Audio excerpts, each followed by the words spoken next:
Magic. TV turned on. Don't know how that happened, but the TV turned on. All right, let's get this party started.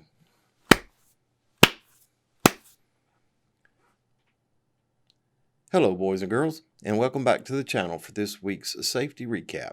Before we get started, make sure that you give me a thumbs up down below here to encourage me to make more videos of this type. Also, subscribe to my YouTube channel where you'll find additional videos of this nature, along with other safety-related videos and leadership training videos. Well, let's go ahead and get started with the recap. This is unscripted tonight. Had a lot going on, didn't quite finish the script, and the daggum air conditioning kicked on. Hang on a minute, I'm going to go shut this air conditioning off so you don't have to listen to that thing blast in the background. All right, we're back. I had to go cut that air conditioning off. It raises the decibels unbelievably on this microphone. Anyway, as I was talking about, this is an unscripted safety recap. I had an opportunity to visit a bunch of jobs this past week, and everything was looking pretty good. All the teams seemed to have a high level of enthusiasm. There was definitely the safety consciousness and the safety culture is developing. It was really nice to visit with you guys, and I appreciate you welcoming me onto your job sites. Couple things I'd like to talk about, a couple safety items of note. However, I'll talk about them in a minute, but first I'd like to talk about staying focused on the job site. When it's busy and you got a lot of things to do, it's hard to stay focused on the task. The bigger the projects or multiple projects you've got going on, maintaining focus can be real tough.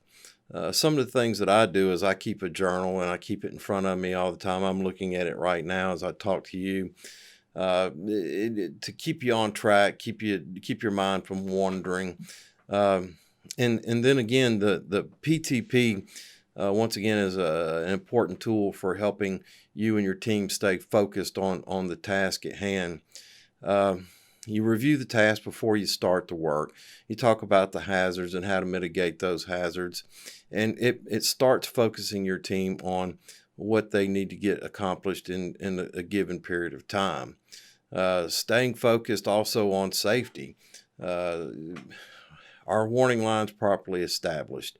I had a roof issue this week where the warning line was supposed to be 15 feet away from the leading edge. That's the rule for working on a roof.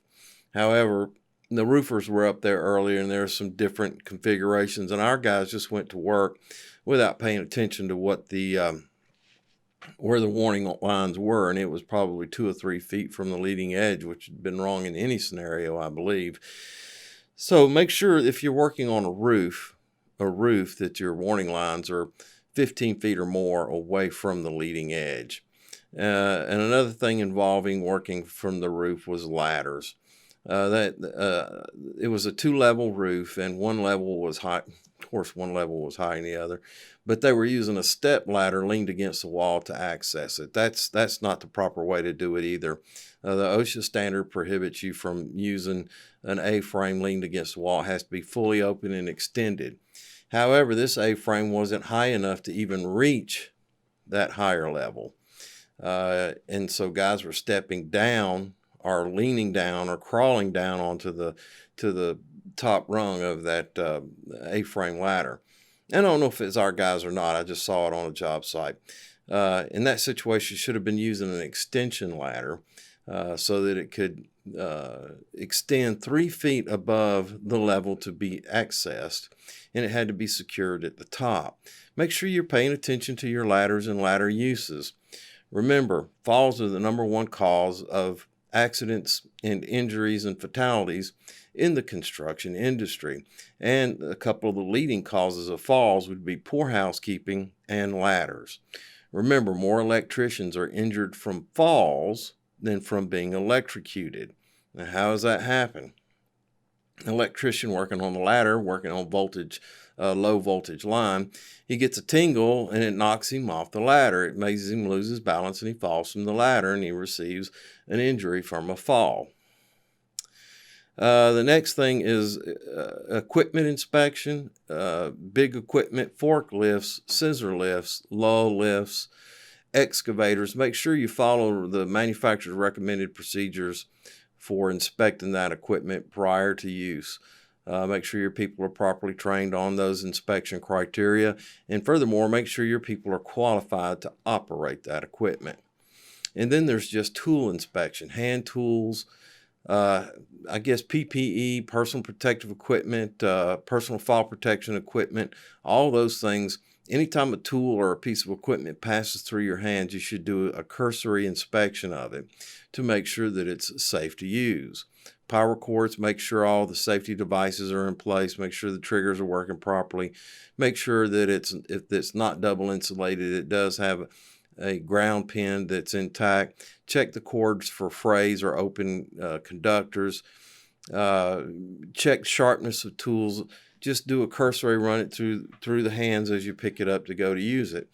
And along with that, make sure your people are properly trained in the use and inspection of the power tools.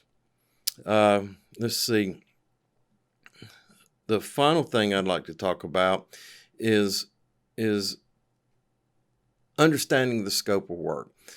If you're a project manager or a supervisor or a field manager, make sure that the people you're transmitting that information to have a full understanding of what you're trying to communicate with them, what the scope of work is, what the limits of the scope are, what the duration of the scope is, how long it's going to take, what kind of tools they're going to need to perform it, what type of safety equipment they may need to perform those tasks.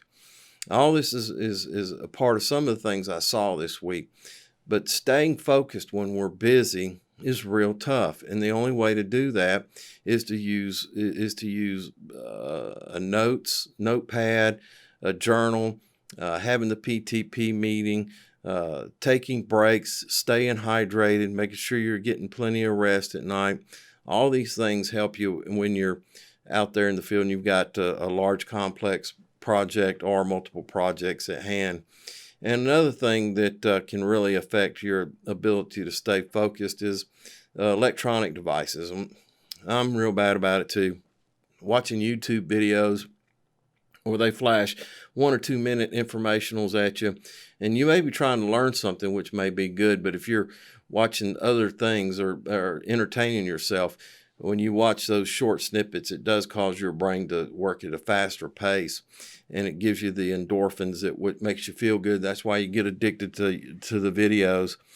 But take a break from that stuff. Take a break from it, especially on a job site. I've seen guys hiding in the corner looking at videos. You need to limit people using those things. It distracts them and takes away from their focus. And when you're at work, your safety is important, and any kind of distraction or any type of losing focus could be hazardous to you or one of your coworkers. All right, boys and girls, I'm going to call that a wrap. I do appreciate you stopping by and watching. Make sure you give me a thumbs up down below here to encourage me to make more videos of this type. Also, subscribe to my YouTube channel where you'll find additional videos of this nature, toolbox safety topic videos, and leadership training videos.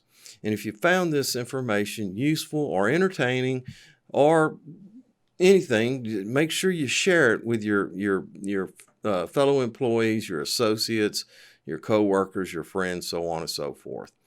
And remember this, have a good day. And look out for yourself because you're number one. Look out for your coworkers and help ensure their safety. Have a grateful day. And remember, I will see you in the field. If you watch to the end of this video, I'm not even going to do any edits on it. I'm going to run it straight out. I'll pop in a couple of those Easter eggs, and if you got, you can leave a comment if you like. Tell me if you like them or don't like them.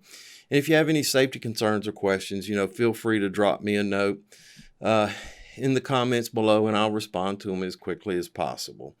Well, it's late, and I've been at it, and it's been a long week. We got a lot of guys out there being real busy. Stay focused. Stay focused. Stay safe. Thanks for watching, and have a grateful day. Stop recording.